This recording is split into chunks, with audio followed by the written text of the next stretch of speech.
Bonjour à vous, Monsieur Kwadjo. Oui, bienvenue. Bonjour, M. Diallo. Merci également à vous et à vos auditeurs. Bien. Êtes-vous d'accord avec la formulation qu'a faite ce matin Talibé en ce qui concerne le passage du ministre Charouette hier Talibé parle d'un exercice de démolissage contre l'AMG. Exercice de démolissage, c'est peut-être une manière de comprendre. Alors moi, je veux revenir plutôt sur la formulation utilisée hier. J'avoue que j'avais un rendez-vous hier matin, vers 9 h. Mais quand j'ai vu depuis le week-end l'annonce et l'intitulé Grand Oral, je me suis dit que ça va être peut-être l'occasion pour moi d'apprendre. Et surtout quand j'ai compris que le garde des Sceaux venait accompagné du doyen, pour qui nous avons beaucoup de respect, je me suis dit ça va être l'occasion pour nous qui venons d'arriver dans ce métier d'apprendre et peut-être de corriger. Mais j'avoue qu'à un moment, j'ai regretté pourquoi j'ai avorté mon rendez-vous. Je me suis dit, bah, j'aurais pu aller là parce que je me suis plutôt rendu compte que... C'était peine perdue. Hein. C'était peine perdue, j'avoue. Je me suis rendu compte que l'interprétation que j'avais de cette disposition ou que nous avons de cette disposition est la meilleure. Et je pense que on ne devrait pas... C'est ce qui a fait d'ailleurs que, en dépit du fait que le président Diawara n'était pas trop favorable à ce que nous exerçons ce droit de réponse, parce qu'il a quand même... était question pour nous de consulter la base. Nous avons une plateforme sur laquelle nous discutons. On a essayé de faire comprendre qu'on n'a pas tenu d'assemblée pour demander le mot d'ordre que nous avons lancé. Nous avons une plateforme sur laquelle nous discutons. Ce n'est pas sur toutes les questions que nous convoquons une assemblée. Les maîtres sont sur toute l'étendue du territoire. D'autres sont à l'étranger en ce moment en congé. Nous n'allons pas convoquer une assemblée pour leur dire de venir payer ses transports pour venir justement discuter certaines questions. Nous avons une plateforme sur laquelle nous échangeons. Nous posons les problèmes et nous demandons la démarche à suivre. C'est ce que nous avons fait hier. Nous avons posé la démarche déjà dans la plateforme du conseil d'administration. Une décision a été prise. On ne s'est pas entendu. On s'est dit on va aller recueillir l'avis des uns et des autres. Et jusqu'à 22 h, 23 h, les gens se sont exprimés. Certains ont continué à s'exprimer jusqu'au matin pour dire qu'il fallait que le conseil d'administration porte leur voix pour... apporter quelques précisions. Finalement, qu'est-ce que l'AMG répond au ministre Charouette qui était sur ce même plateau hier? Alors, ce que nous voulons répondre déjà en premier, c'est que contrairement à ce qu'on veut faire passer dans l'opinion, que c'est un problème de Diawara, c'est Diawara qui en veut, au-delà, c'est 7 personnes qui composent le conseil d'administration qui en veulent au garde des Sceaux. Nous voulons déjà faire passer le message que ce n'est pas réel. Ouais. Sinon, il y a plusieurs magistrats, certains se seraient prononcés de manière publique pour se désolidariser de la démarche que nous avons entamée. Nous avons initié une démarche parce que nous avons constaté un certain nombre de faits. Sur ces faits, nous avons fait des dénonciations au préalable dans plusieurs communiqués. Ce n'est pas notre premier. Nous avons dénoncé, mais malheureusement, nous ne sommes pas entendus. Nous nous sommes dit peut-être comment est-ce qu'on va aborder cette fois-ci? Parce que nous avons une plateforme, comme je l'ai dit. Il y a eu des propositions sur cette plateforme. Et j'avoue que si nous avions suivi certaines propositions sur cette plateforme, ce n'est pas le mot d'ordre de débrayage que nous allons lancer. Vous avez dénoncé. Vous avez énormément insisté sur le mot dénoncer. Sauf que en face, vous avez un ministre de la Justice qui dit que dès le départ, il a expliqué, en tout cas, il a annoncé à tous les acteurs de la chaîne judiciaire que les portes de son bureau restent grandement ouvertes. Il estime que l'AMG n'a jamais fait le pas vers lui pour dialoguer, pour en tout cas avoir des discussions avec lui sur différents sujets qui empoisonnent vos rapports. Qu'est-ce que vous répondez? Ce que je vais dire par rapport à ça, nous avions, dès la mise en place du bureau ou dès la nomination du garde des Sceaux au poste de ministre, ce que je veux dire par rapport à ça, nous avions voulu mettre en place, ou nous avons voulu faire une activité avec le ministre qu'aucun ministre n'a réussi à faire ici. Aucun. Ouais. Nous avions voulu organiser une rentrée judiciaire, pas comme celle qui a semblé être organisée dans le passé. Nous avions fait des TDR, nous avons rencontré le garde des Sceaux. Si nous n'étions pas dans l'optique de discuter avec lui, nous ne viens pas vers lui pour ça. Nous sommes allés le rencontrer, nous avons fait cette proposition, c'est nous qui avons suivi. Et il nous a dit oui, je veux le faire, je vous confie l'organisation de l'entrée judiciaire. On a pris attache avec le président de la Cour suprême, nous avons fait des TDR, nous avons mis en place une commission qui partait au-delà des membres du conseil d'administration et laquelle devait traverser l'organisation de l'entrée judiciaire. Finalement. À un moment, les choses se sont détériorées. Nous nous sommes dit qu'il n'était pas question par la suspension du président de l'association.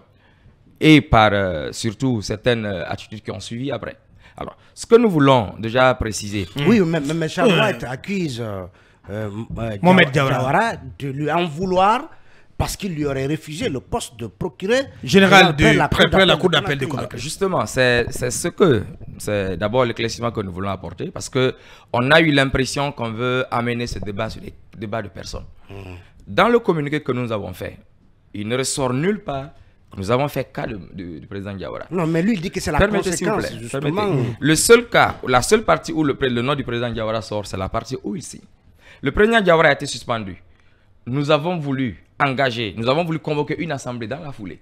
C'est lui qui nous a dit, c'est moi qui suis suspendu. Je vous défends d'organiser une assemblée parce que c'est moi qui suis victime. Je ne souhaiterais pas être devant.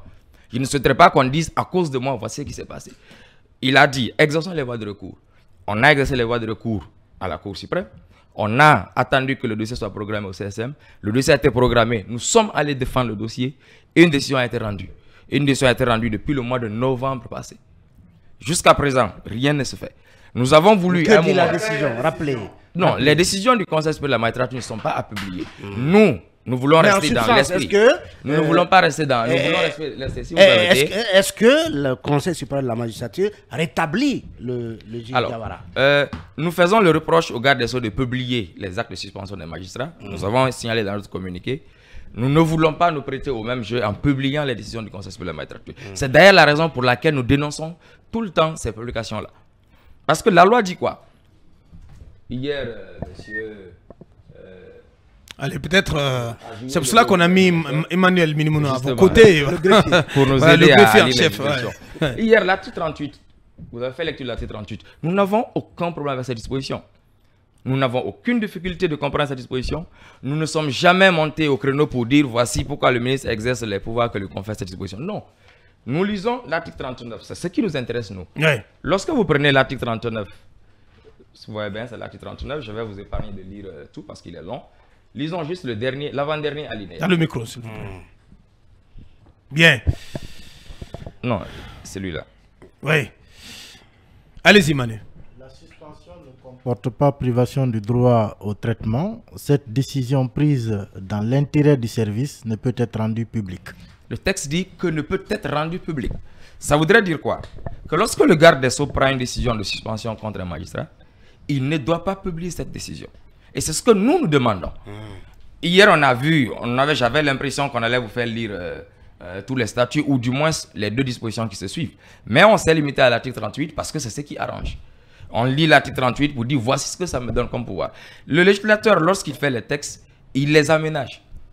Et pour être beaucoup plus intelligent pour comprendre les textes, il ne faut pas se limiter à l'article qui nous intéresse. Mais il faut très souvent lire l'article. De faire souvent une lecture parcellaire. Tronquée. Alors, lorsque vous lisez cette disposition, juste la dernière partie, quand on dit cette disposition prise dans l'intérêt du service ne peut être rendue publique, je ne crois pas que nous faisons une interprétation de cette disposition en notre faveur. Cette disposition dit clairement que l'acte de suspension qui est prise ne doit pas être publié. C'est ce que nous demandons. C'est ce que nous avons demandé dans notre communiqué. Dans les actes de suspension, parce que nous, on n'a pas voulu, on ne veut pas se prêter à ce jeu qui renvoie tout oui, mais vous accusez, à Diawara ou comme ça. Vous accusez Charles White de beaucoup de choses, d'immixtion dans les affaires judiciaires. C'est pourquoi je renvoie justement d'abus d'autorité, etc., etc. C'est pourquoi je ramène à notre arrêté, parce que c'est ce que nous avons pris et c'est ce que je veux que les gens comprennent. L'arrêté que nous avons utilisé, on a visé l'article 537, parce qu'il a été dit que cette disposition n'a pas été respectée ou n'aurait pas été respectée par le juge. Oui. Cette disposition nous dit quoi? Oui. Bien. 537 du Code de procédure pénale. Oui. Bien, Manu va se faire encore le devoir de revenir, de nous relire cette disposition. Allez, c'est le Code de procédure pénale. Code de procédure pénale, article 537. Dans le cas visé à l'article 535, premier alinéa, s'il s'agit d'un délit de droit commun et si la peine prononcée est au moins de 6 mois d'emprisonnement, le tribunal peut, par décision spéciale et motivée, décerner mandat de dépôt ou d'arrêt contre le prévenu. Juste à ce niveau. Qu'est-ce qu'on veut dire par là? Que lorsque la peine prononcée, on a essayé de faire comprendre que la peine qui a été prononcée serait de 2 mois, non? Il ressort du jugement que la peine prononcée par le juge est de 1 an. 1 an, 10 mois assortis de sursis et 2 mois fermes. Le législateur n'a pas dit ici, lorsque la peine à exécuter est de 2 mois ou est de 6 mois au moins. Il dit la peine prononcée. Le juge a prononcé une peine de 1 an. On ne peut La pas peine dire ou bien ici. la peine de prison? Il a prononcé une peine d'emprisonnement de 1 an. Il a dit, cette peine, vous exécutez 2 mois et je décerne mandat pour la partie que vous devez exécuter.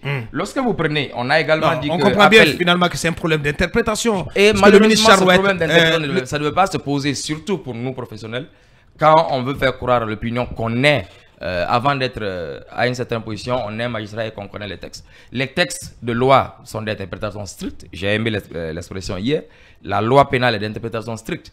On ne peut pas dire que le législateur ayant dit ici 6 mois d'emprisonnement, il veut dire 6 mois d'emprisonnement ferme, 6 mois d'emprisonnement non ferme. Non, il ne l'a pas mentionné. On ne peut pas lui prêter cette intention-là.